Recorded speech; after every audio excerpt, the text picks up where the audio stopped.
ओम भगवते वासुदेवाय। ओम नमो भगवते वासुदेवाय। हरे कृष्णा। तो हम सब पढ़ रहे हैं श्रीमद् भागवतम स्कंद 1 अध्याय 3 श्लोक संख्या 38। ठीक है, तो मैं पढ़ता हूँ और मेरा निवेदन है कि भक्त लोग श्लोका रिसाइट करने का प्रयास जरूर करें। श्लोका रिसाइट करना चाहिए, नहीं तो ऐसा लगता है आप लोग लॉग इन करके सब भाग गए हैं, लॉग इन करके सब गायब हुए हैं। तो ऐसे मत रहिए, ठीक है।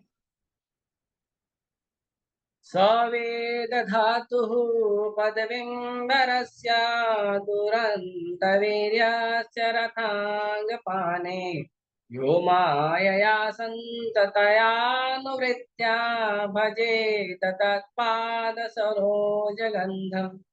सवेदधातुः पदविम्बरस्य दुरन्तवीर्यस्य रथाङ्गपाणिः यो मायया सन्ततनानुवृत्त्या भजेत तत्पादसरोजगन्धम्। स वेदधातुः पदविम्बरस्य दुरन्तवीर्यस्य रथाङ्गपाणिः यो मायया सन्ततयानुवृत्त्या भजेत तत्पादसरोजगन्धम्। पढ़िए। हरे कृष्णा प्रभु। हम्म।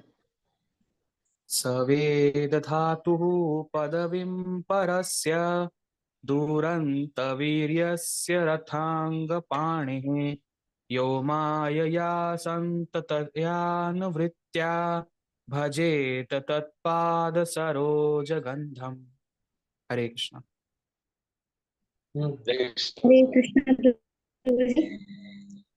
पढ़िए। सवेदधातुः पदवीं परस्य दुरन्तवीर्यस्य रथाङ्गपाणिः यो मायया सन्ततयानुवृत्त्या भजेत तत्पादसरोजगन्धम्। हरे कृष्ण।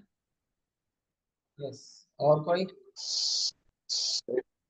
हाँ, हरे कृष्ण प्रभु जी।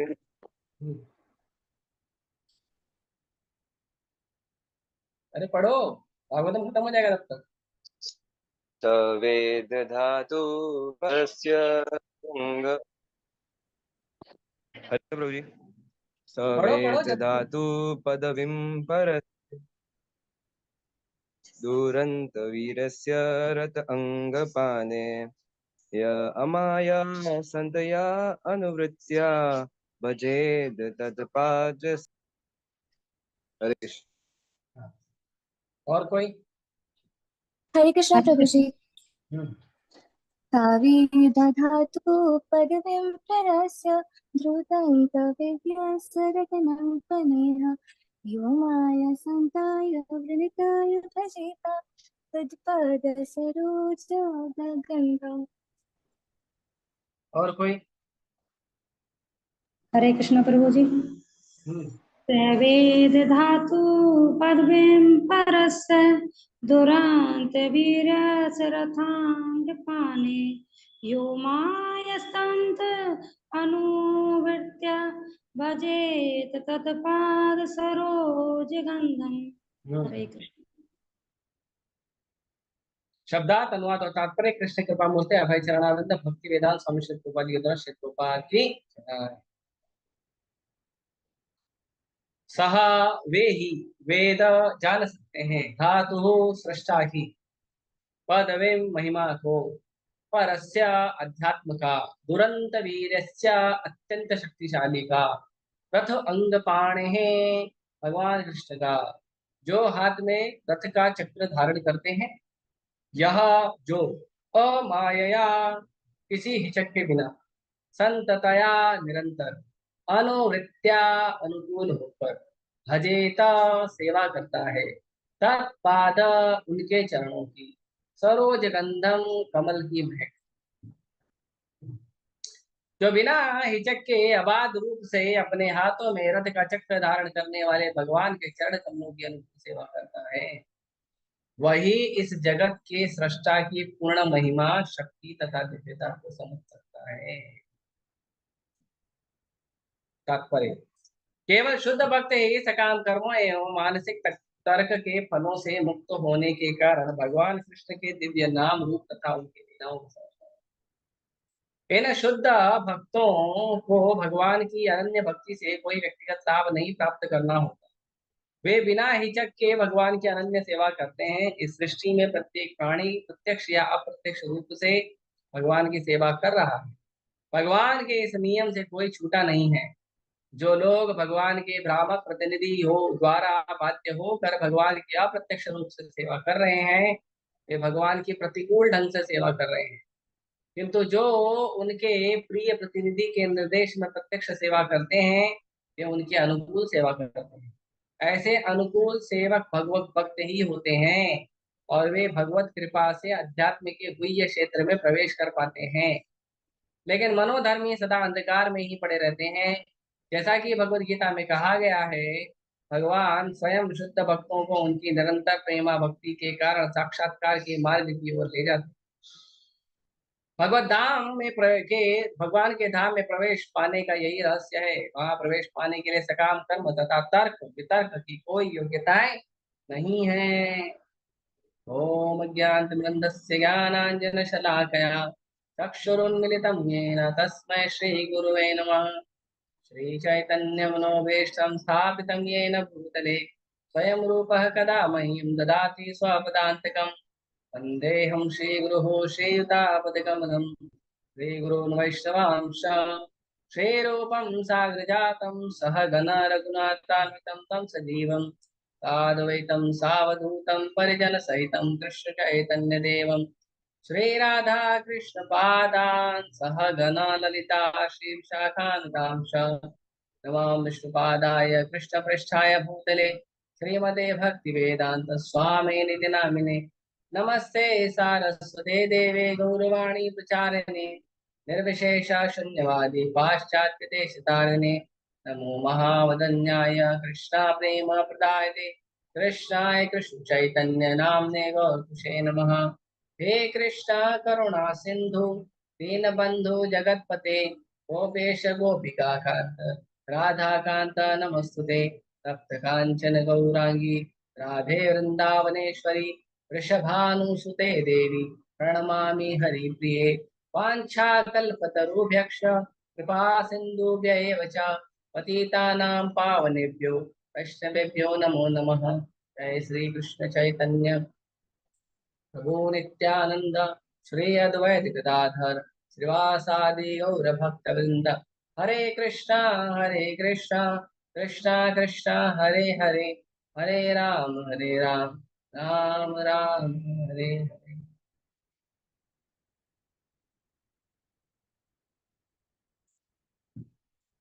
हरे कृष्णा। तो आप सभी का हार्दिक आभार, आप सभी का हार्दिक स्वागत है। एक मिनट।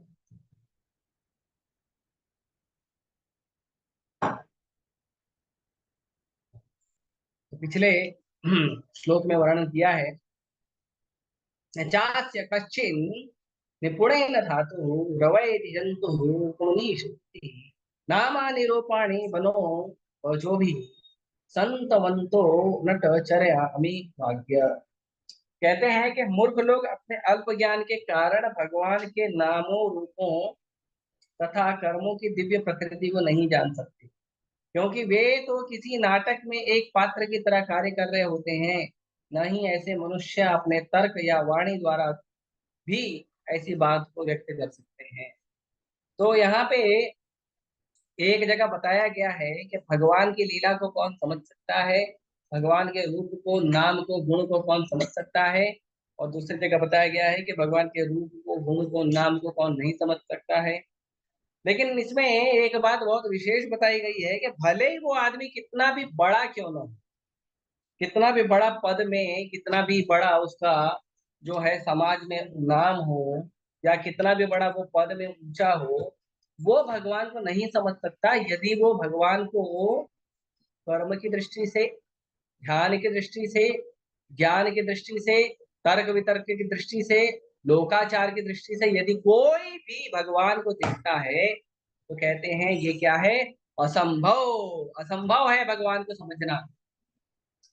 भगवान को कोई भी ऐसा व्यक्ति नहीं समझ सकता है जो व्यक्ति भगवान को भगवान के माध्यम से, भगवान के द्वारा नहीं समझना चाहता।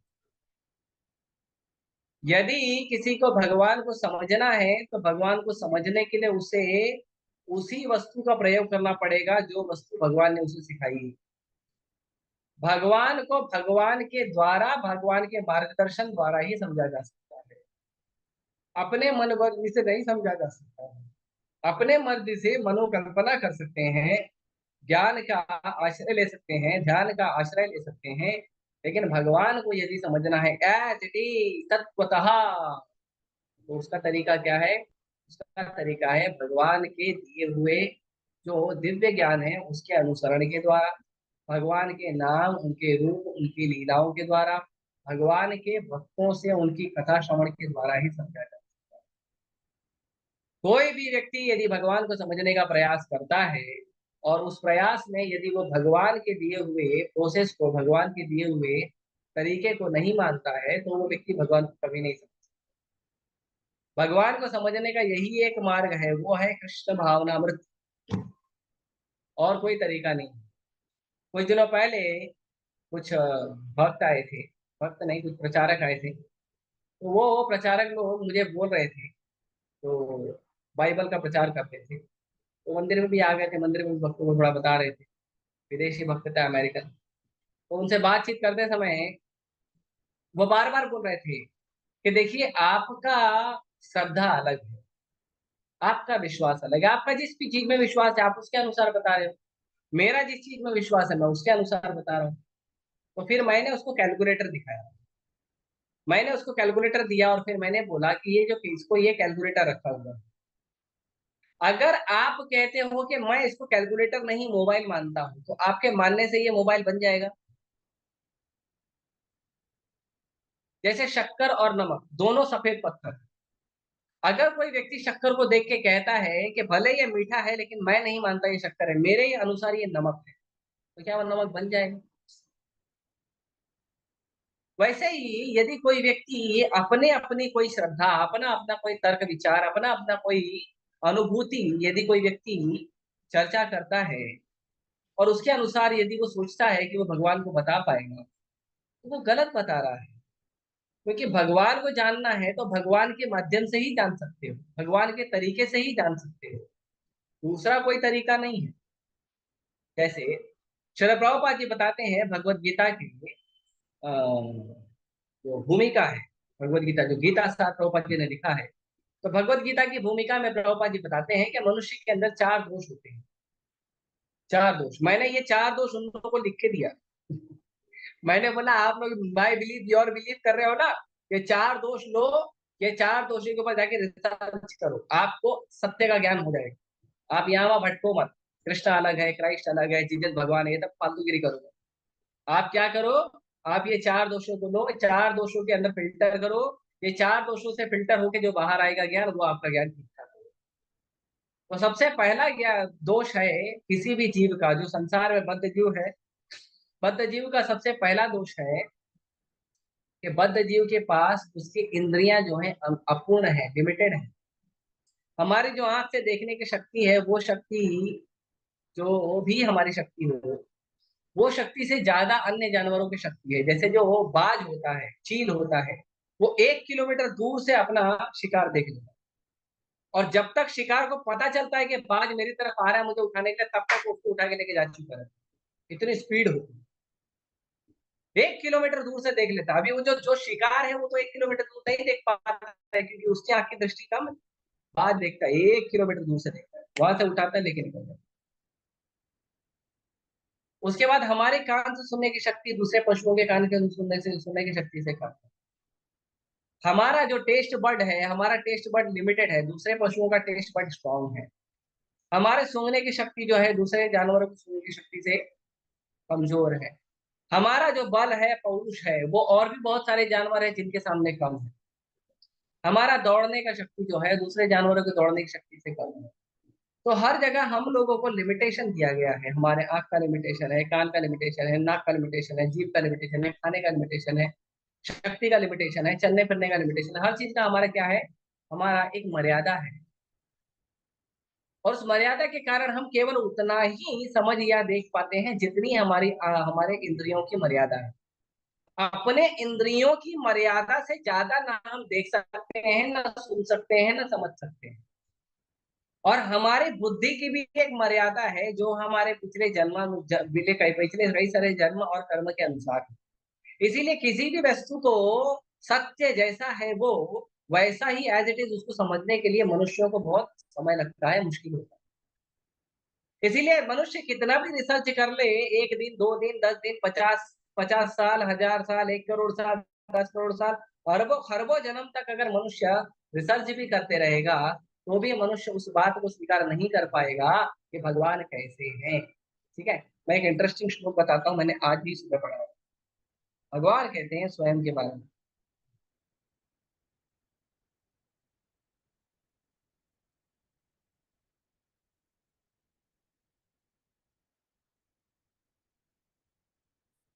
हरे कृष्ण हरे।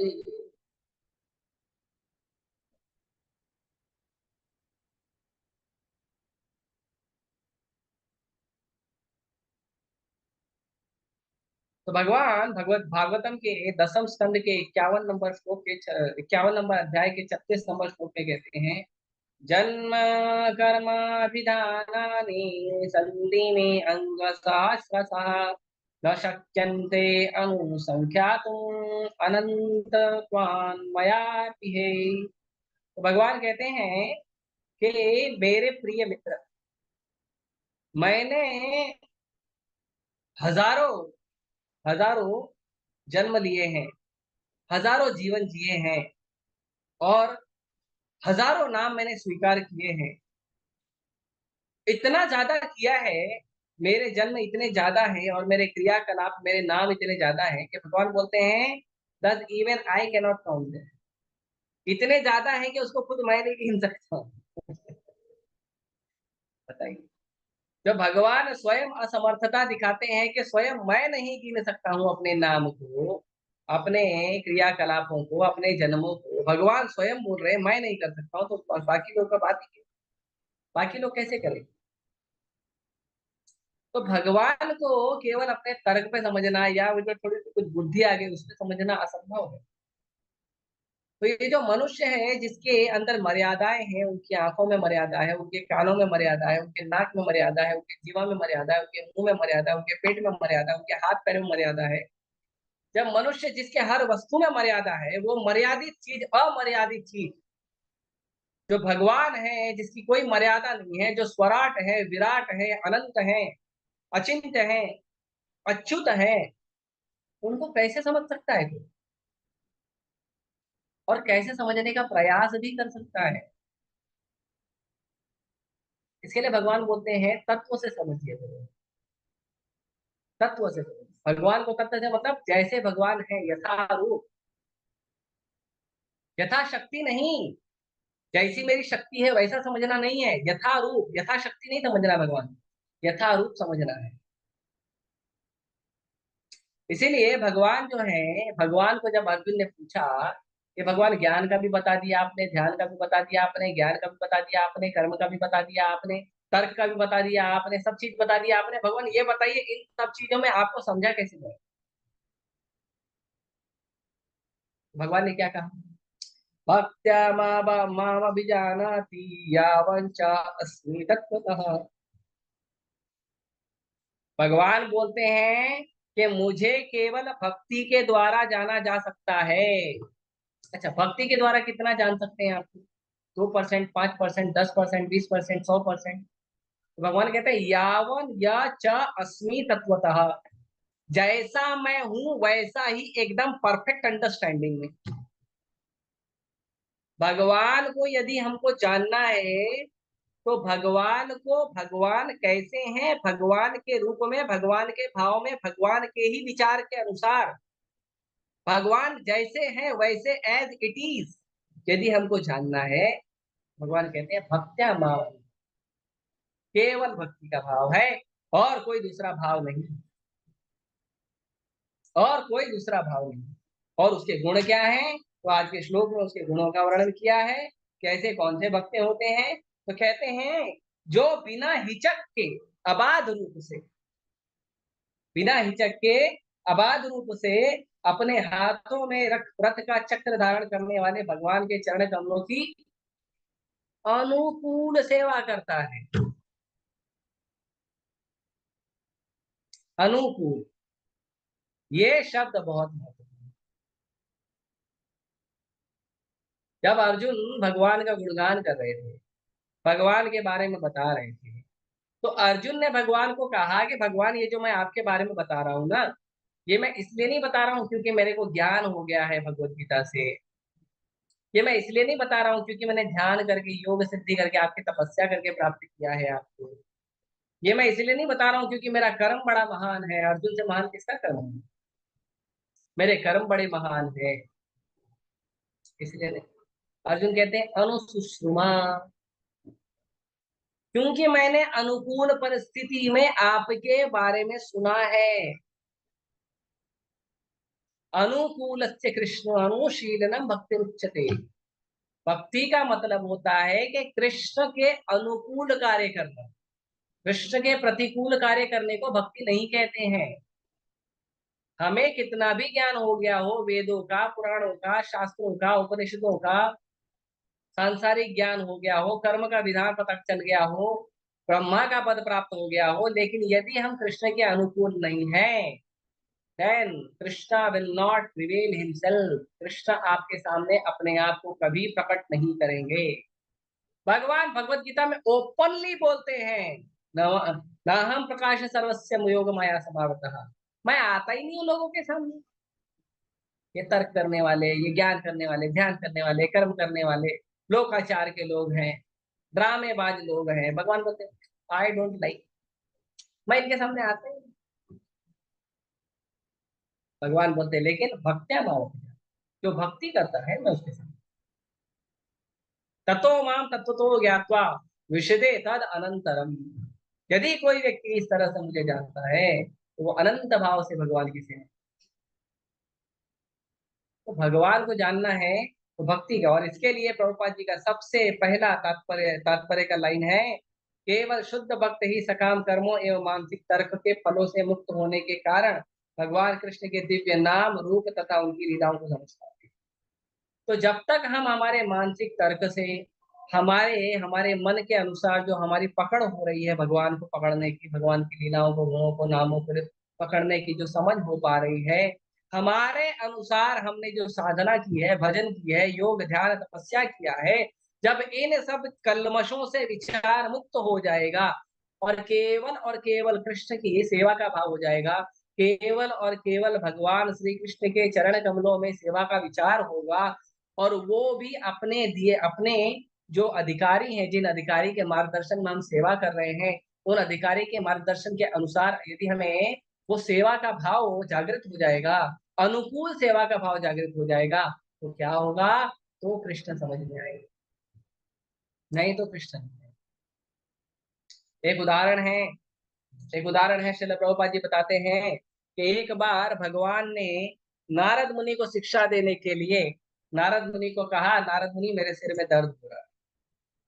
तो नारद मुनि तो भगवान के भक्त हैं, बोले भगवान बताइए आपके सिर का दर्द कैसे ठीक होगा? तो भगवान बोले कि मेरे सिर का दर्द ठीक होगा यदि मेरा ही कोई अनन्य भक्त अपने चरण का धूली लाकर दे, उसके भक्त के चरण का धूली मैं सर पे लगाऊं तो मेरा सिर दर्द ठीक है।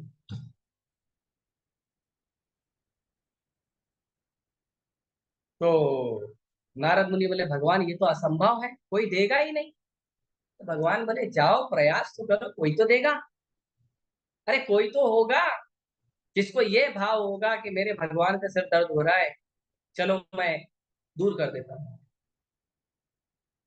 तो नारद मुनि बोले आपकी आज्ञा के अनुसार मैं प्रयास कर सकता हूँ, पर मुझे संभव नहीं लगता है, लेकिन आपकी सेवा है तो मैं कोशिश करता हूँ। नारद मुनि गए सबके पास। नारद मुनि गए अर्जुन के पास, पांच पांडवों के पास, द्रौपदी, कुंती, प्रहलाद महाराज, ध्रुव महाराज, अम्बरीश महाराज, सारे ब्रह्मा जी, शिव जी, सारे देवी देवताओं, सारे भक्तों के पास चले गए। सब बोले नारद मुनि आप हर समय आते हो तो हमें भगवान का कोई ना कोई बहुत सुंदर मधुर लीला देते हो, लेकिन इस समय तो हमारे नरक का रास्ता खोल रहे हो। अरे भगवान को भला हम अपने चरण की धूली देके नरक जाएंगे क्या? हम तो नहीं जाएंगे। और भगवान हमारे प्रभु हैं, हम उनको अपने चरण की धूली कैसे दे सकते हैं? तो नारद मुनि थक के हार के घूम फिर के आ गए वापस, बोले प्रभु आपके सर का दर्द ठीक नहीं रहेगा। अब भगवान को सिर दर्द देगा तो सृष्टि कैसे चलेगी? हाँ? तो भगवान को बोले प्रभु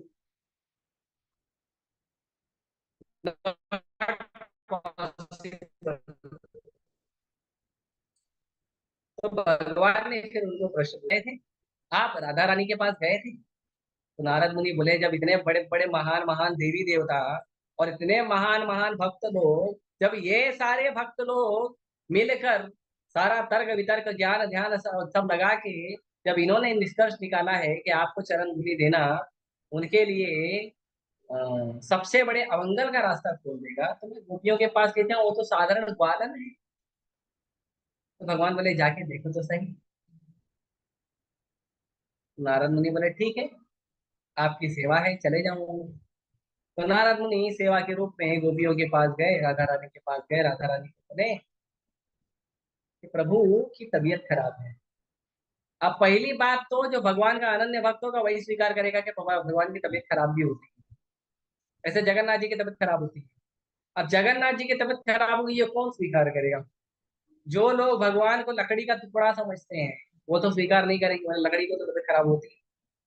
जो भगवान को भगवान मानते हैं वो भी नहीं मानेंगे, क्यों? क्योंकि वो बोलेंगे भगवान की तबीयत कैसे खराब हो सकती है, भगवान की तबीयत खराब हुई तो संसार का क्या हाल होगा। और जगन्नाथ तो जगत के नाथ है, जगत के नाथ की तबीयत खराब होगी तो जगत में कितना तकलीफ होगा। तो कोई मानता ही नहीं। लेकिन जगन्नाथ जी का जो भक्त है वो जगन्नाथ जी को काढ़ा बना के पिलाते हैं। काढ़ा बना के पिलाते हैं, 10 दिन दर्शन पद रखते हैं, कोई दर्शन नहीं करेगा, जगन्नाथ जी का सेवा हो रहा है। हाँ, जगन्नाथ जी को चद्दर उड़ाएंगे बढ़िया एकदम, गर्म कपड़ा पहनाएंगे। हाँ सर्दी हो गया भगवान को, तबीयत खराब हो गई, मानते हैं। तो गोपियों ने बोला कि ठीक है भगवान की तबीयत खराब है तो ऐसा करते हैं, आप हमें उपाय बताइए, दवा बताइए, वो दवा हम दे देते हैं आपको, भगवान का तबीयत ठीक हो जाएगा। तो उन्होंने कहा दवा बड़ी कठोर है देवी, दवा ये है कि आपके चरण का धूलि चाहिए। भगवान ने कहा है कि भगवान के भक्तों का चरण धूलि चाहिए, अगर भगवान के भक्तों का चरण धूलि मुझे प्राप्त हो गया तो मेरा दर्द ठीक हो जाएगा। तो गोपियों ने और राधा रानी ने हाथ जोड़ दिया और हाथ जोड़ के कहा देखिए नारद, आप कहते हैं भगवान कहते हैं तो हो सकता है कि हम भक्त हैं, हमें नहीं पता है कि हम भक्त भी हैं। लेकिन यदि ऐसा है कि हमारी चरण धूलि से भगवान का सिर दर्द ठीक हो सकता है तो ले जाओ। अभी ले जाओ, बड़ा फटाफट अपना पैर वैर जो है साफ करने लगे, ले जाओ ले जाओ, जल्दी जमा करो, जमा करो कटोरी में बर्तन में जमा करो, ले जाओ। नारद मुनि हैरान हो गए। नारद मुनि बोले माताओं आप गांव की ग्वालिन हो, आप गांव की ग्वालिन हो, आपको शायद शास्त्र नहीं पता, ज्ञान नहीं पता, भक्ति नहीं पता कि यदि अपने प्रभु को, अपने स्वामी को, अपने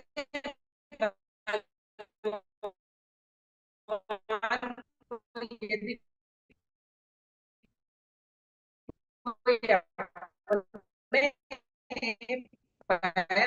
स्पर्श करता है चरण का धूलि जो है अपने सर पे लगा लिया। राधा रानी ने कहा नारद मुनि मैं पहले ही कह चुकी हूँ कि हम अच्छे भक्त नहीं है, हम भक्त नहीं है, हम अपने आप को भक्त नहीं मानते। लेकिन अगर आपको लगता है कि हम भक्त हैं, अगर प्रभु को लगता है कि हम भक्त हैं तो हमारा चरण धूलि देखिए। और यदि ऐसी बात है कि प्रभु के हमारे चरण धूलि लगने से प्रभु का सिर दर्द सच में ठीक हो जाएगा, तो प्रभु के सर दर्द सच में ठीक होने के थोड़े से आनंद के लिए हम अनंत काल के लिए नरक में जाने को तैयार हैं। भगवान के सिर दर्द ठीक होने से जो भगवान को आनंद प्राप्त होगा, उस थोड़े से आनंद के परम पुरुष भगवान श्री कृष्ण के उस थोड़े से आनंद को देने के लिए गोपियां और राधा रानी कहती हैं हम अनंत काल तक नरक में जाने के लिए तैयार। ये भक्त योग ध्यान ज्ञान तर्क वितर्क सबसे परे एकदम निराले कृष्ण के भक्त हैं।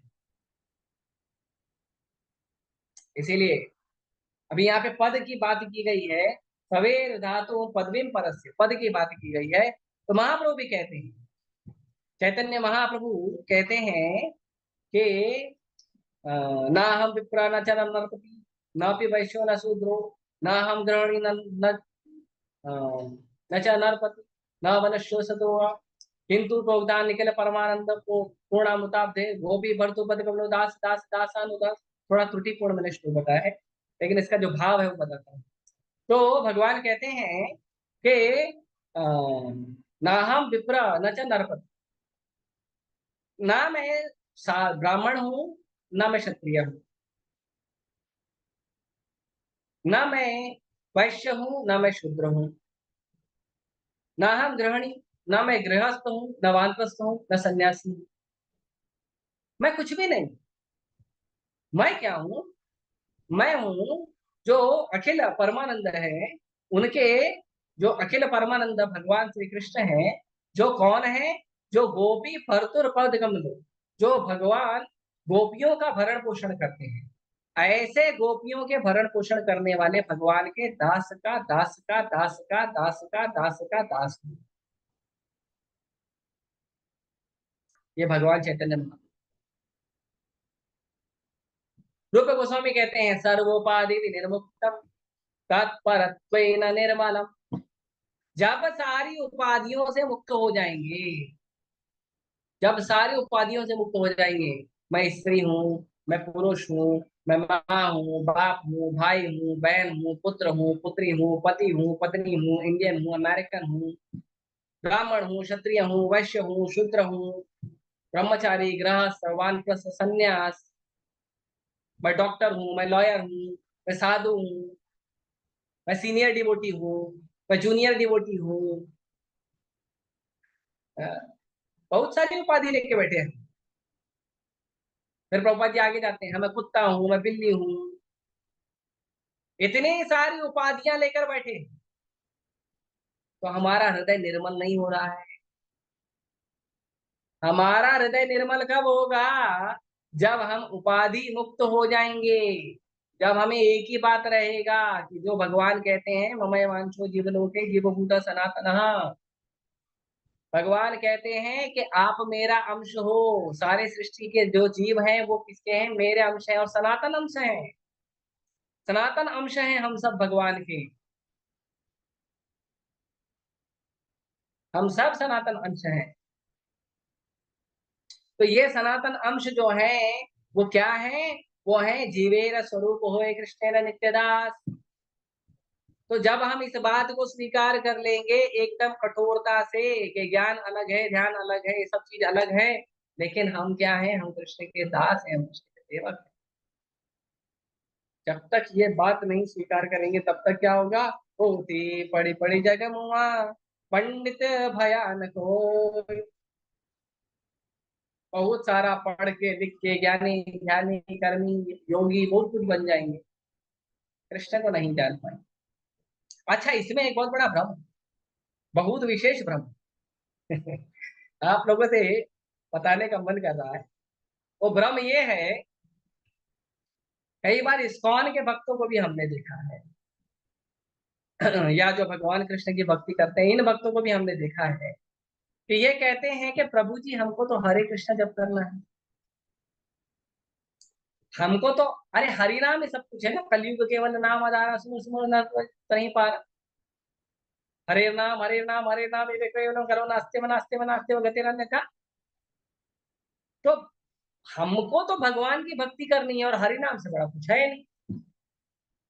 और आप बोलते हो भागवत गीता पढ़ो, भागवतम पढ़ो, चैतन्य चरितामृत पढ़ो, भक्ति रसामृत सिंधु पढ़ो, उपदेशामृत पढ़ो, ये सब क्यों बोलते हो? अरे हमको ज्ञानी बनने आए हैं। अब बताइए प्रभु जी, हम ज्ञानी बनने आए हैं, हम भक्त बनने आए ना मंदिर में, हम तो ज्ञानी बनने आए नहीं। अरे जिन लोगों को नहीं समझ में आता है, जिन लोगों को ज्ञान की आवश्यकता है, उनको समझने दो। हम तो चुपचाप कोई बोला हरे कृष्णा करो, हम तो ईमानदारी से हरे कृष्णा करें, तो हमको क्या जरूरत है?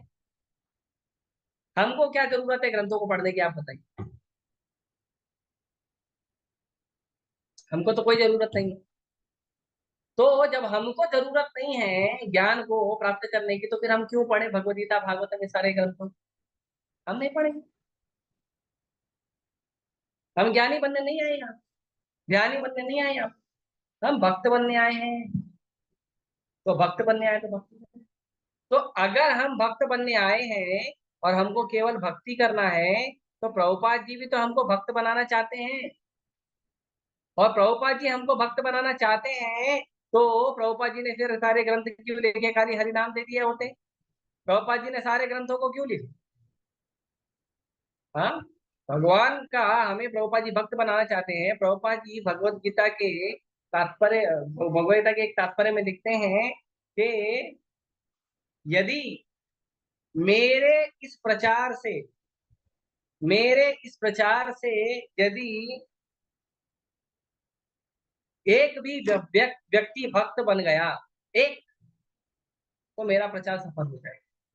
तो प्रभुपाद जी जो सिस्टम बता रहे हैं कि जो मेरा प्रचार है, उस प्रचार से एक भी व्यक्ति भक्त बन गया। तो प्रभुपाद जी का प्रचार क्या है? प्रभुपाद जी का प्रचार है लोगों को हरि नाम देना। प्रभुपाद जी का प्रचार है लोगों को ग्रंथों का अध्ययन करवाना। प्रभुपाद जी का प्रचार है कि लोगों को क्या कहते हैं, अ, लोगों को अ, भगवान की सेवा में लगाना, कथा कीर्तन में लगाना। तो ये सब तो प्रभुपाद जी का है ना। यही तो सिस्टम प्रभुपाद जी का, प्रसाद खिलाना, भक्तों के संग में रखना, विग्रह सेवा देना, मंदिर की सेवा देना, तो ये तो प्रचार है। तो प्रभुपाद जी कहते हैं मेरे प्रचार से एक व्यक्ति भक्त बन गया तो मेरा प्रचार सफल है। तो प्रभुपाद जी ने मतलब जो कुछ भी वस्तु दी है हमें, हरिनाम दिया है, ग्रंथों को दिया है, मंदिर दिया है, विग्रह दिए हैं, भक्तों का संग दिया है, प्रसाद, यही क्यों दिया है? हमें भक्त बनाने के लिए। और हम भ्रम में पड़े हुए कि हम केवल हरिनाम से भक्त बन जाएंगे, हरिनाम से भक्त बनेंगे, उसमें कोई डाउट नहीं है। लेकिन क्या हमारी हरिनाम में इतनी अगाध श्रद्धा है? ये प्रश्न है। केवल हरिनाम से उद्धार हो सकता है, लेकिन क्या हमारी हरिनाम में इतनी अगाध श्रद्धा है? हम तो जब हरिनाम शुरू करते हैं, हरे हरे कृष्णा कृष्णा कृष्णा हरे हरे, हरे राम राम राम, सुनाई भी नहीं देता है हमको। जैसे ही हम बोलते जय श्री कृष्ण चैतन्य प्रभु नित्यानंद श्री अद्वैत गदाधर शिवासादि गौर भक्त मन भागा, मन बोला चैतन्य महाप्रभु आ गए, हरिनाम का प्रचार होगा, अब मेरा यहाँ नहीं, मन भाग जाता है। हरे कृष्णा का हरे भी सुनाई नहीं देता है। और हम बोलते हरिदास से भक्त बन जाएंगे। अरे हरिनाम सुनेगा तो भक्त बनेगा ना। हमारा तो खाली माला घूमता है, खाली माला घूमता है, जब तो होता ही नहीं। तो ज्ञान की आवश्यकता है। कौन से ज्ञान की आवश्यकता है? तो ज्ञान का मतलब होता है तार्किक शुष्क ज्ञान नहीं। जो ज्ञान में तर्क है, वितर्क है, शुष्क ज्ञान है, या जिस ज्ञान में भौतिक चीजों की बातें हो रही है, भौतिक संपदा की बातें हो रही है, वो ज्ञान की बात नहीं करी। यहाँ पे भक्ति के ज्ञान की बात करी जा रही है। प्रभुपाद जी ने जहाँ पे ज्ञान का शब्द उपयोग किया, वहां पे भी प्रभुपाद जी ने भक्ति शब्द उपयोग किया, भक्ति शब्द उपयोग किया ज्ञान के शब्द। तो ज्ञान बहुत जरूरी है। और कैसा ज्ञान जरूरी है? तो भगवत गीता के 4 अध्याय के 34 नंबर श्लोक में जब भगवान कहते हैं तद विद्धि प्रणिपातेन परिप्रश्नेन सेवया,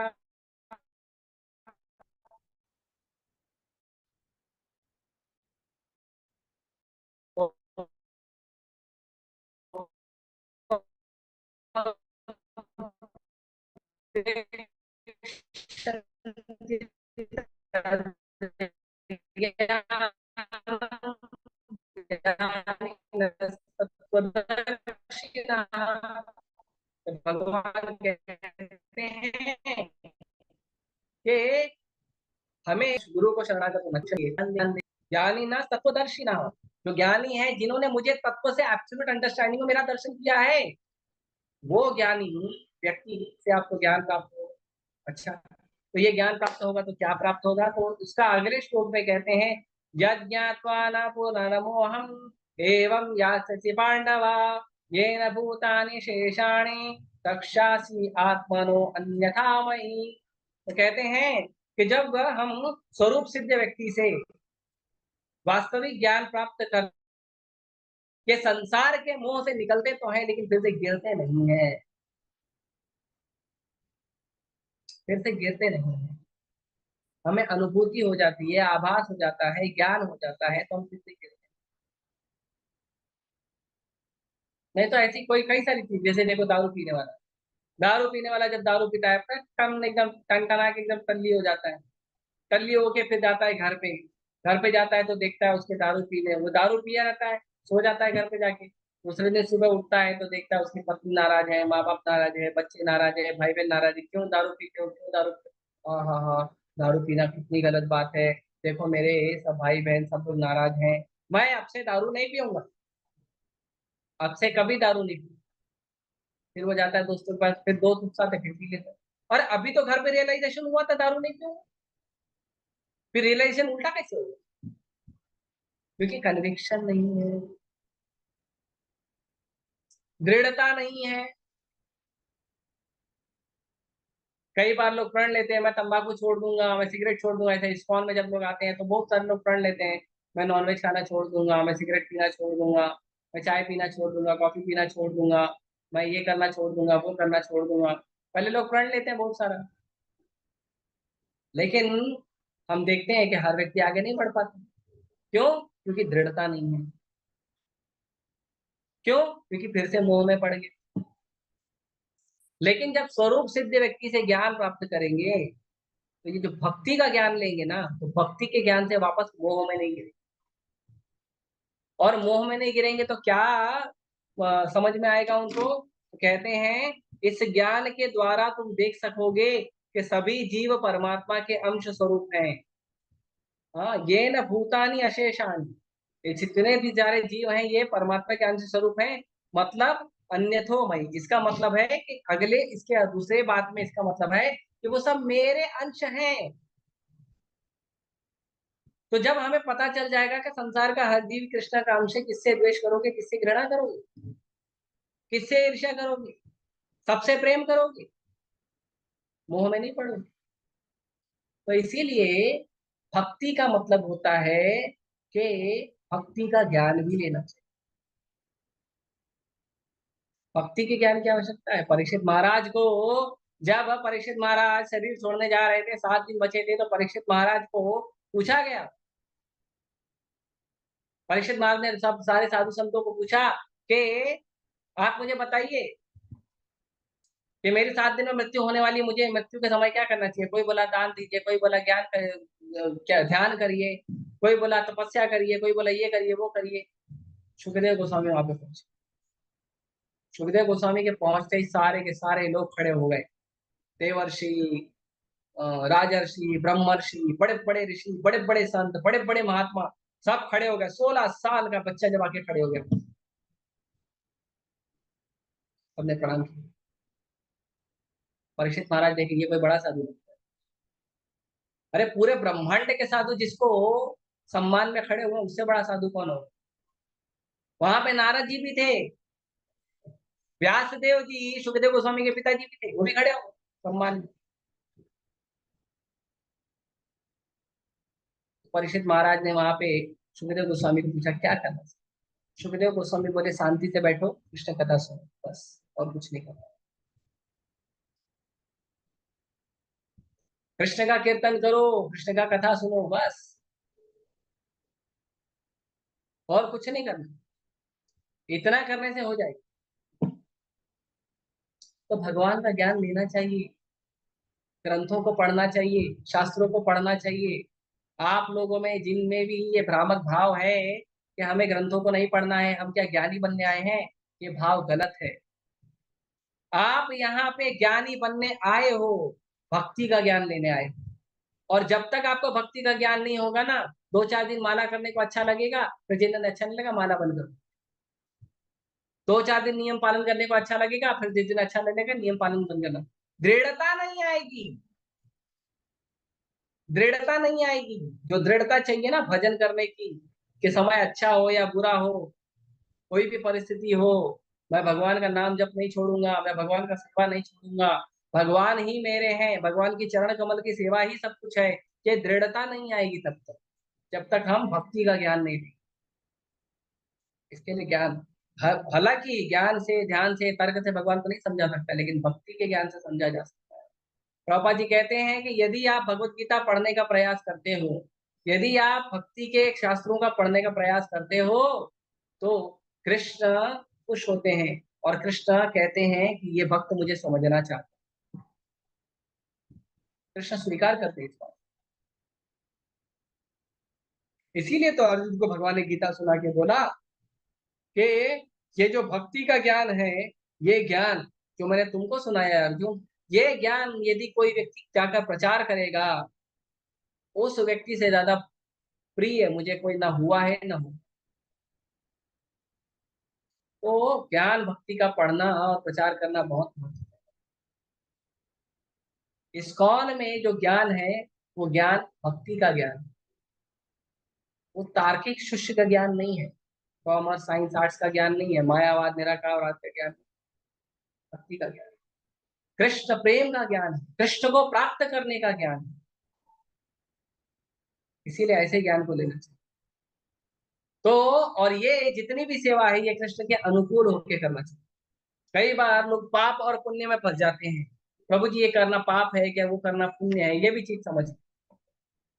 कृष्ण के अनुकूल होना इंपॉर्टेंट है, कृष्ण के अनुकूल होना इंपॉर्टेंट है। जैसे अर्जुन भगवान को भगवत गीता के शुरुआत में भगवान को इतना ज्ञान दिया, अर्जुन भगवान को ज्ञान दे रहा है, अरे ऐसा है वैसा है, मैं इतने सारे लोगों को मारूंगा तो मेरे को पाप लगेगा, और इतने सारे लोग मरेंगे तो उनकी स्त्रियां विधवा हो जाएंगी, उनकी स्त्रियां विधवा हो जाएंगी तो उनके बच्चे अनाथ हो जाएंगे, उनके बच्चे अनाथ हो जाएंगे तो अधर्म प्रविष्ट होगा, अधर्म प्रविष्ट होगा तो पूरा संसार बर्बाद होगा, संसार बर्बाद होने का पाप मुझे लगेगा भगवान।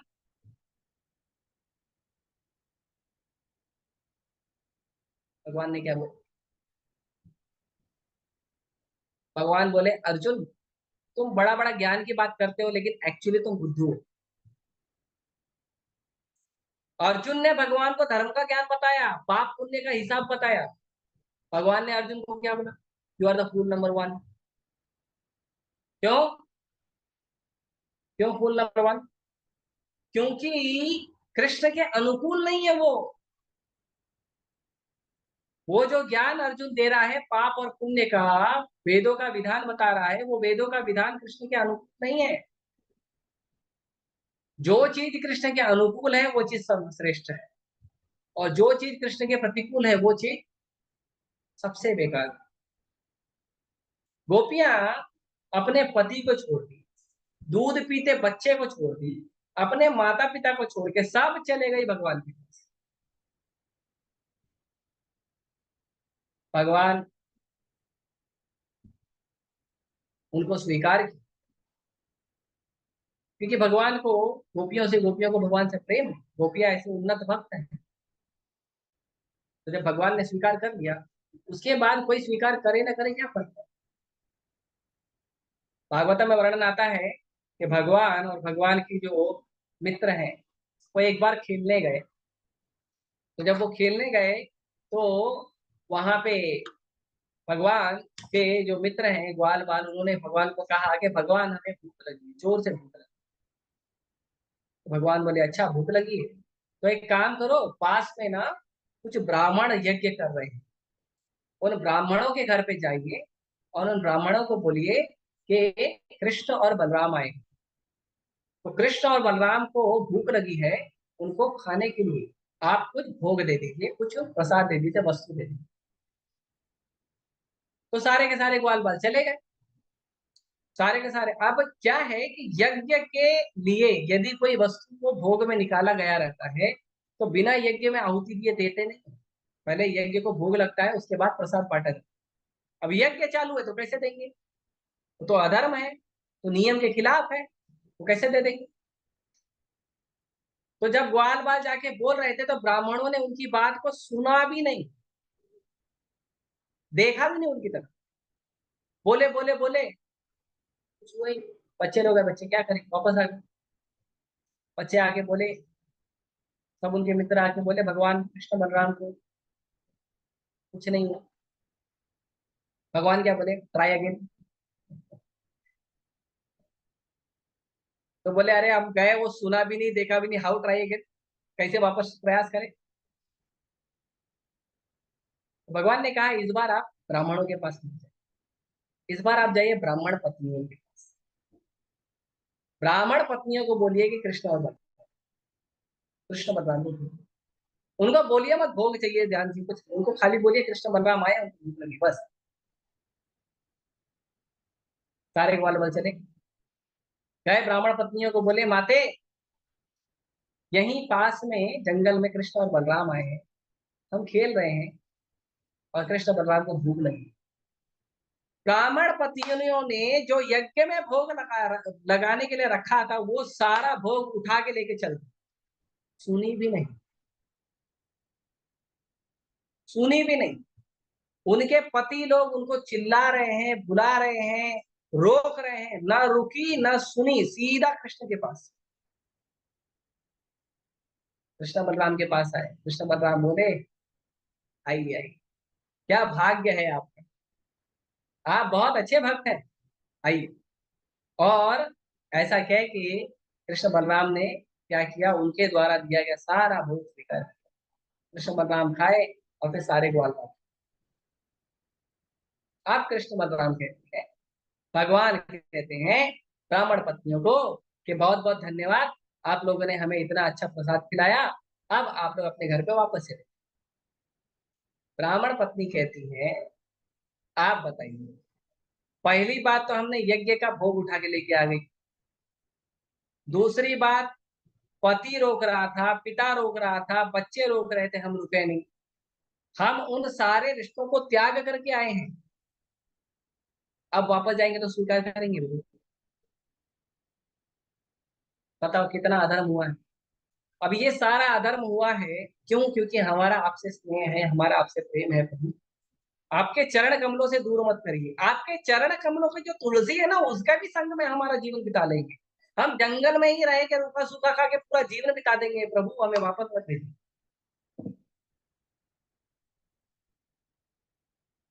भगवान बोले नहीं। तो उन्होंने कहा क्या होगा पता है प्रभु? बहुत अनर्थ हो जाएगा। तो ब्राह्मण, तो भगवान बोले नहीं आप जाइए, चिंता मत करिए, कुछ नहीं होगा, मेरा वादा है कुछ नहीं होगा। ब्राह्मण पत्नियां भगवान के कहने पे आई और चली गई। पता है जब गई तो क्या हुआ, सारे के सारे जितने भी ब्राह्मण लोग थे वो उन्होंने अपनी पत्नियों को दंडवत किया, अपनी स्त्रियों को दंडवत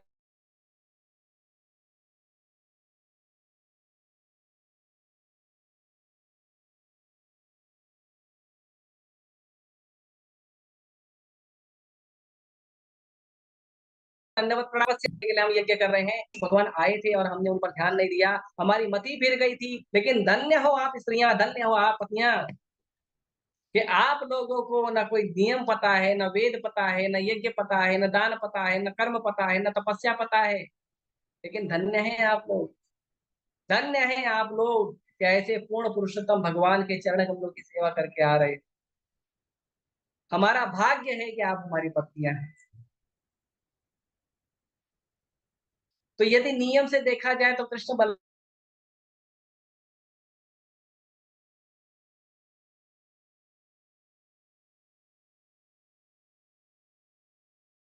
बलराम के हैं जो का सारा अधर्म ही हुआ था, और उसके अनुसार सबको नरक जाना चाहिए, लेकिन भगवान की भक्ति प्राप्त। क्यों? क्योंकि कृष्ण के अनुकूल है, जो कृष्ण चाहते हैं वो हो रहा है। जब भगवान ने कहा युधिष्ठिर महाराज को, युधिष्ठिर जाओ, द्रोणाचार्य को यहाँ पे वध करने का बहुत आवश्यकता है, क्योंकि द्रोणाचार्य रुक नहीं रहे हैं। तो उनको वध करने का एक ही तरीका है, यदि द्रोणाचार्य को पता चल जाए कि उनका पुत्र मर गया है। अगर द्रोणाचार्य का पुत्र मर गया है तो द्रोणाचार्य समाधि पे चले जाएंगे, तब आप उनका सिर काट सकते हो। ये भी अधर्म, क्षत्रिय नहीं है, शस्त्र नहीं लिया है हाथ में और उसको मार दो आप, ये तो अधर्म, पहला अधर्म। दूसरा अधर्म, भगवान बोले झूठ बोलो युधिष्ठिर महाराज को। युधिष्ठिर महाराज बोले मैं नहीं बोल सकता। भगवान बोल रहे हैं झूठ बोलो, युधिष्ठिर महाराज बोलते मैं नहीं।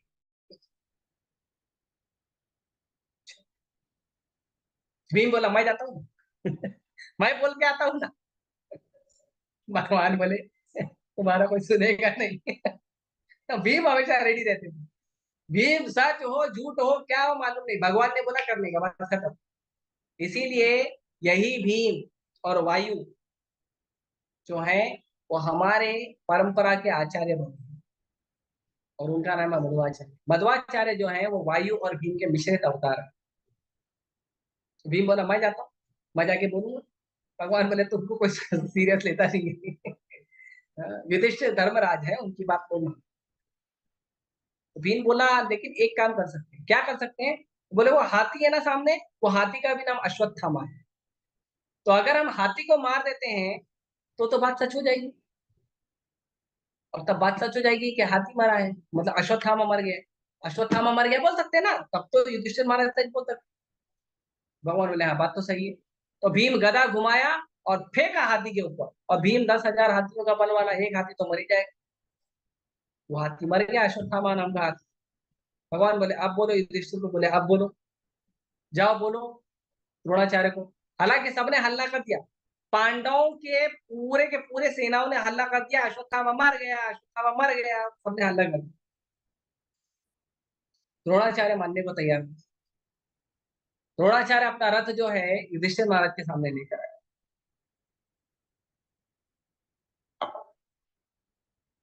और उन्होंने युधिष्ठिर महाराज को कहा तुम बोलो मेरा बेटा कहाँ है? तो युधिष्ठिर महाराज ने कहा अश्वत्थामा मरो कुंजर। कुंजर मतलब हाथी। उसने सच नहीं बोला। युधिष्ठिर महाराज ने झूठ नहीं बोला, सच बोला। भगवान यहाँ पे दूसरे चालक, भगवान को तो पता है ना क्या होने वाला है। तो भगवान ने जैसे ही उसने बोला अश्वत्थामा मरो, भगवान ने शंख बजा दिया, कुंजरो सुना ही नहीं दिया। तो वहां पे द्रोणाचार्य जी ने समाधि ली। लेकिन केवल उस छोटे से कृष्ण के प्रतिकूल जाकर सच बोलने के कारण क्या हुआ पता है? युधिष्ठिर महाराज को नरक देखना पड़ा। युधिष्ठिर महाराज का जो रथ था, जो देवताओं द्वारा दिया गया था, जो कभी भी धरती को स्पर्श नहीं करता था, वो रथ धरती पे आ गया। और दूसरी जगह जो महान सत्यवादी अनकदुंदुभी, भगवान के पिता वसुदेव महाराज, वसुदेव जी हमेशा सच बोलते थे। कृष्ण प्रकट हुए, कृष्ण बोले आपको झूठ बोल। वसुदेव जी ने कहा जो आगे। वसुदेव जी झूठ को 11 साल संभाल के रखे, जब तक नारद मुनि आके उस झूठ का पोल नहीं खोला। वसुदेव जी 11 साल झूठ को संभाल गए। 11 साल तक कंस को झूठ बोल रहे थे कि मेरा कोई पुत्र नहीं है, यही पुत्री हुई थी बस।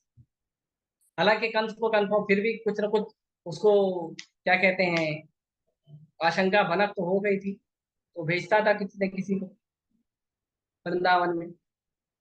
बाद में नारद मुनि कंफर्म किया वृंदावन में जो मर रहे हैं ना सब कुछ, वो इसीलिए मर रहे हैं क्योंकि वसुदेव का ही पुत्र वहां पे।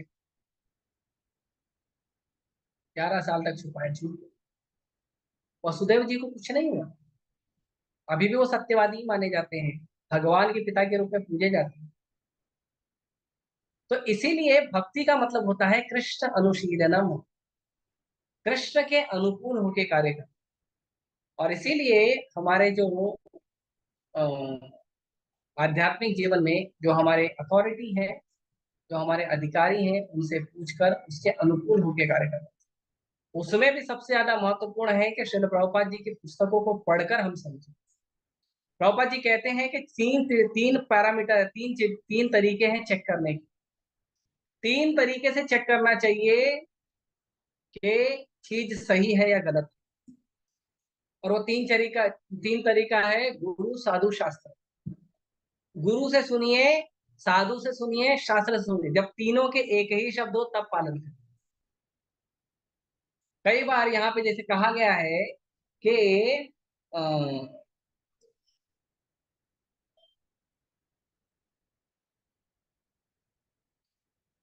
जो लोग भगवान के भ्रामक प्रतिनिधि द्वारा बाध्य होकर भगवान की अप्रत्यक्ष रूप से सेवा कर रहे हैं, वे भगवान की प्रतिकूल ढंग से सेवा कर रहे हैं।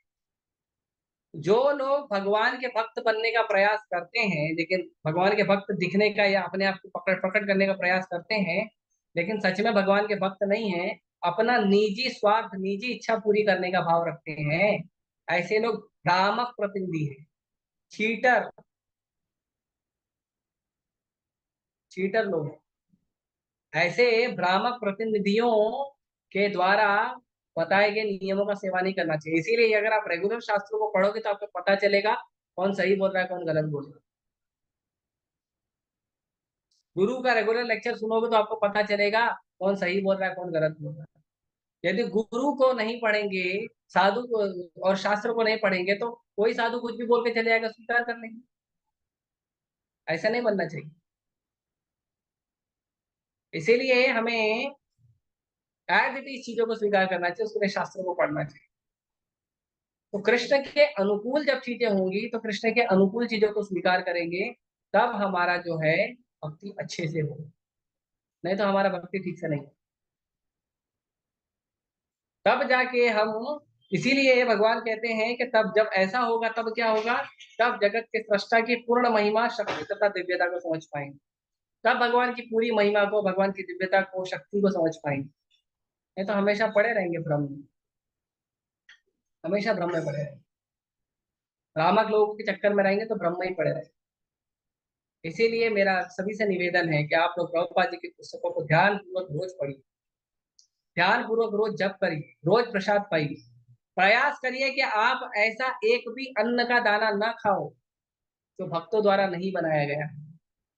बाहर से मार्केट से खरीद के भगवान को भोग लगा के चीटिंग करके मत खाइए। प्रसाद, प्रसाद यदि खाना है खुद कुकिंग करिए, भक्तों के द्वारा कुकिंग किया गया हो उसी को भोग लगा के खाइए।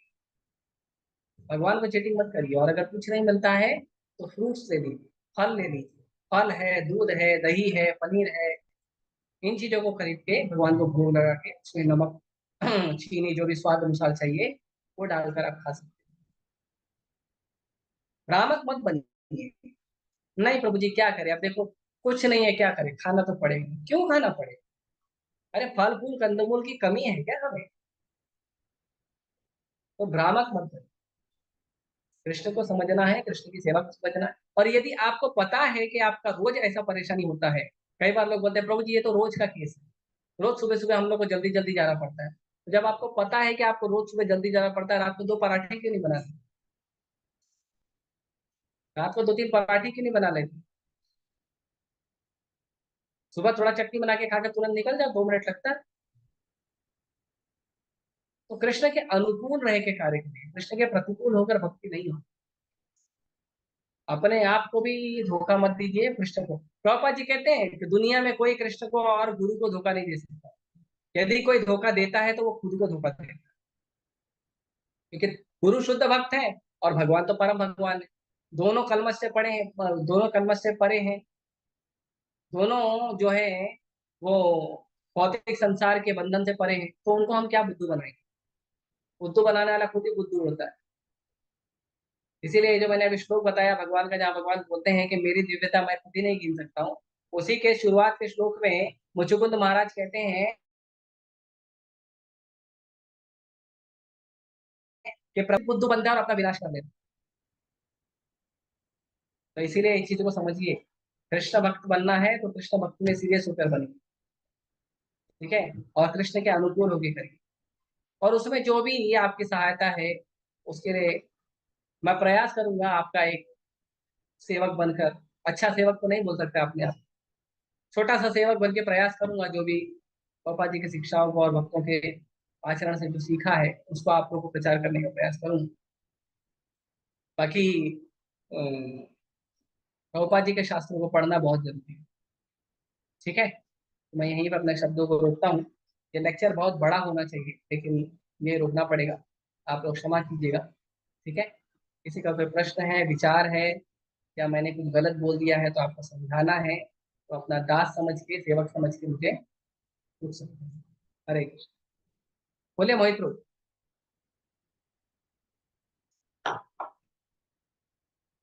मोहित प्रभु बोलिए।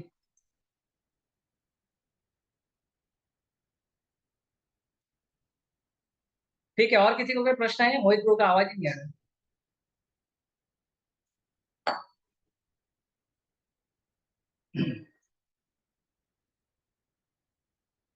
यस माही मतलब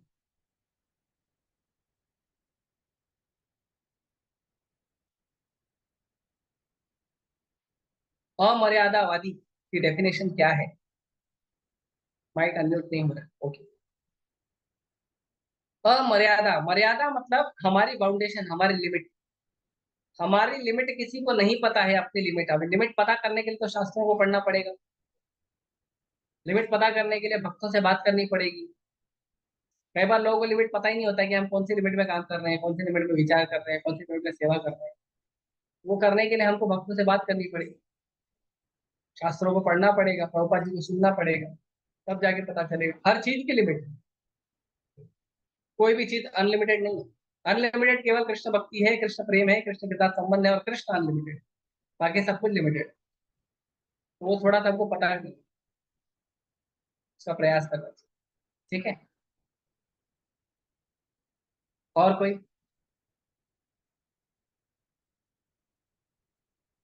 अनम्यूट नहीं हो रहा है क्या? नवजोत प्रो अनम्यूट क्यों नहीं हो रहा है? हाँ मोहित bro, बोलिए बोलिए। बोलिए, हरे कृष्णा प्रभु। हाँ हाँ प्रभु जी, मेरा क्वेश्चन था कि कृष्णा बोलते हैं कि चार प्रकार के सुकृतिवान लोग मेरे पास आते हैं। उसमें से ज्ञानवान जो है उनको प्रिय लगता है। तो ज्ञानवान कौन सा वाला है? वो मटेरियल ज्ञान भक्ति वाला? भक्ति भक्ति, भक्ति का ज्ञान। जब व्यक्ति को इतना ज्ञान हो जाता है कि कृष्ण ही परम भगवान है, तो भक्ति का ज्ञान है। ज्ञानवान माम प्रपद्य। एक्चुअली ज्ञान और अज्ञान की जो परिभाषा है ना, उसमें ज्ञान केवल उसी को कहा गया है जो हमें अंधकार से प्रकाश की ओर लेके जाता है। तमसो मां ज्योतिर्गमय, या ज्ञान दीपेन भास्वता, कि जो ज्ञान से हमारा अज्ञान नष्ट होता है। और हमारा अज्ञान मतलब हमारा भौतिक संसार, हमारा भौतिक जीवन, हमारा भौतिक विचार, उसको अज्ञान कहते हैं। तो किसी भी चीज से अगर हमारा भौतिक विचार, भौतिक स्वभाव, भौतिक आकर्षण बढ़ रहा है, तो वो अज्ञान है, वो ज्ञान नहीं। इसीलिए ज्ञान केवल भक्ति के ज्ञान को कहा गया है। कृष्ण ज्ञान को ही ज्ञान कहा गया, बाकी सब ज्ञान नहीं है, बाकी सब अज्ञान है, बाकी सब जड़ विद्या है। ज्ञान का मतलब होता है कृष्ण भक्ति, ज्ञान का मतलब होता है कृष्ण ज्ञान, ज्ञान का मतलब होता है ऐसा ज्ञान जो हमें कृष्ण की ओर लेकर जाए, ऐसा ज्ञान जो हमें आत्म साक्षात्कार की ओर लेके जाए कि हम कृष्ण के दास हैं। उसी को केवल ज्ञान बोलते हैं, बाकी ज्ञान नहीं है, बाकी सब अज्ञान है। ये जो स्कूल कॉलेज में बोलते हैं ना, हम ज्ञान दे रहे हैं, ज्ञान ज्ञान कुछ नहीं दे रहे, सब अज्ञान दे रहे हैं। इसीलिए तो इतने सारे लोग दिन रात अपराध करने में पैदा हो रहे हैं। इतना सारा स्कूल खुल रहा है, कॉलेज खुल रहा है, प्रोफेसर बन रहे हैं, टीचर बन रहे हैं, सब बन रहे हैं, कहाँ? लेकिन अपराध क्यों बढ़ते जा रहे हैं? छोटे छोटे बच्चे अपराध कर रहे हैं, झूठ बोल रहे हैं, पाप कर रहे हैं, चोरी कर रहे हैं, अवैध संबंध बना रहे हैं, दारू पी रहे हैं, गुटखा खा रहे हैं, ड्रग्स ले रहे हैं, मर्डर कर रहे हैं। तो आप ज्ञान दे रहे हो क्या अज्ञान दे रहे हो? ऑब्वियसली अज्ञान दे रहे हैं, तभी तो उसका परिणाम यही है। और यही बच्चे जो इतनी सारी गंदगी कर रहे हैं, स्कूल कॉलेज में जाके सीख रहे हैं, यही बच्चे जब मंदिर आ जाते हैं तो सब बंद कर देते हैं, सब बंद। अरे मूवीज नहीं देखते हैं, चाय कॉफी नहीं लेते हैं, कांदा लहसुन नहीं खाते हैं, भक्तों को प्रणाम करते हैं, हरे कृष्णा प्रभु जी माता जी बोलते हैं। तो ज्ञान का मतलब होता है कृष्ण भक्ति। बाकी ये जो स्कूल में, कॉलेज में, यूनिवर्सिटी में मिल रहा है ना, सब अज्ञान। ज्ञान कुछ नहीं। ज्ञान का मतलब होता है कृष्ण से जुड़ना, भगवान से जुड़ना, भक्तों से जुड़ना, भगवान की सेवा करना। बाकी ज्ञान नहीं है, बाकी सब अज्ञान।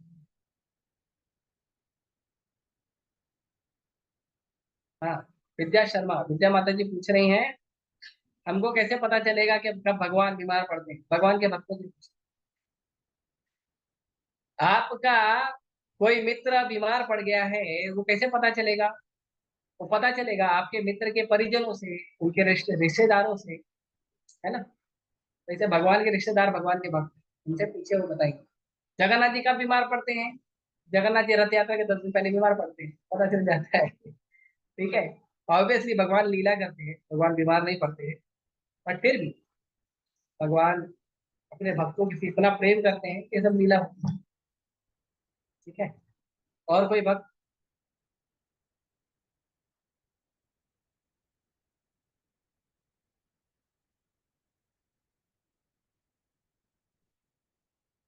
ठीक है, आप सभी का बहुत बहुत धन्यवाद। मैं यहीं अपने शब्दों को रोकता हूँ, कोई त्रुटि हरे हो कृष्ण गई। प्रभु जी। हरे कृष्ण प्रभु जी। यस माता जी, बोलिए। प्रभु जी, अ, मोक्ष मिलना और ब्रह्म में लीन होना सेम है कि अलग है? मोक्ष मिलना, ब्रह्म में लीन होना सेम है, लेकिन जो ब्रह्म में लीन होने वाला जो मोक्ष है, वो मोक्ष में रिस्क होता है वापस धरती पे आने का। वो कंप्लीट मोक्ष नहीं होता है। मोक्ष का मतलब होता है स्वरूप सिद्धि। मोक्ष का असली मतलब होता है कि हमें अपना स्वरूप पता चल जाए, और जीव का स्वरूप है कृष्ण का दास बनना, कृष्ण का सेवक बनना। तो यदि हम कृष्ण की सेवा करते हैं, कृष्ण के नाम जप करते हैं, ग्रंथों को पढ़ते हैं, प्रसाद पाते हैं भगवान को भोग लगा के, और भगवान की कुछ सेवा करते हैं, या सेवा करने वाले भक्तों को सहयोग करते हैं, तो वो हमें स्वरूप सिद्धि की ओर लेके जाता है। तो मोक्ष का असली मतलब होता है स्वरूप सिद्धि। अपना स्वरूप हमें पता चले कि हम कृष्ण के दास हैं, उसको असली मोक्ष कहते हैं। बाकी जो लोग ब्रह्म में लीन हो जाते हैं, वो ब्रह्म में लीन होने के बाद जब उन्हें आनंद नहीं मिलता है, तो उनको वापस धरती पे आना पड़ता है, और वापस धरती पे आके फिर वो लोग वापस से उनको भक्ति करना पड़ता है। इसीलिए यदि आपको सच में मोक्ष चाहिए, असली मोक्ष चाहिए, तो कृष्ण की सेवा करिए, कृष्ण के भक्तों की सेवा करिए, और उसी के माध्यम से कृष्ण प्रसन्न होंगे तो आपको स्वीकार करेंगे। और इन सब में सबसे महत्वपूर्ण है भगवान का नाम जप करना और ग्रंथों का अध्ययन करना। ठीक है। हरे कृष्ण हरे प्रभु जी, दंडवत प्रणाम। हरे कृष्णा, दंडवत प्रणाम। यस माता जी, दंडवत प्रणाम। प्रभु जी, मेरा एक थोड़ा हटके क्वेश्चन था जो मुझे आज समझना था कि हम जगन्नाथ यात्रा में रस्सी जो खींचते हैं वो क्यों खींचते हैं? ओ, आपने रस्सी खींचा कि नहीं? नहीं, अभी खींचा नहीं, लेकिन है ना किसी ने क्वेश्चन किया था तो मुझे इसका आंसर क्लियर नहीं। ये तो पता था कि राधा रानी और वो लेके गए थे ना कृष्ण भगवान वगैरह को कुरुक्षेत्र से बस हम वृंदावन। राधा रानी को सहयोग करते हैं। अच्छा, ये सही है ना आंसर? हाँ, करेक्ट, परफेक्ट। जी प्रभु जी। भगवान को कुरुक्षेत्र से लेकर वृंदावन तक ले आने के लिए राधा रानी और गोपियां रस्सी खींच के लाई थी। तो हम राधा रानी को सहयोग करते हैं कृष्ण को वृंदावन लेके आने में। ये सही है आंसर। जी धन्यवाद प्रभु जी। मतलब हमें राधा रानी की कृपा प्राप्त होती है रस्सी खींच के। यस, आपको ऑलरेडी बहुत सारी रोटी। हरे हरे, धन्यवाद प्रभु जी। हमने बहुत अच्छी क्लास करी प्रभु जी, उसके लिए बहुत बहुत धन्यवाद। बहुत चीजें क्लियर हुई आज की क्लास में। धन्यवाद, आशीर्वाद देते रहिए, मैं और प्रयास करूंगा। धन्यवाद प्रभु जी, दंडवत प्रणाम। ठीक है, मैं यही रोकता हूँ। आप सभी का बहुत बहुत धन्यवाद। हरे कृष्ण। ग्रंथराज श्रीमद् भागवतम की जय। श्री प्रभुपाद।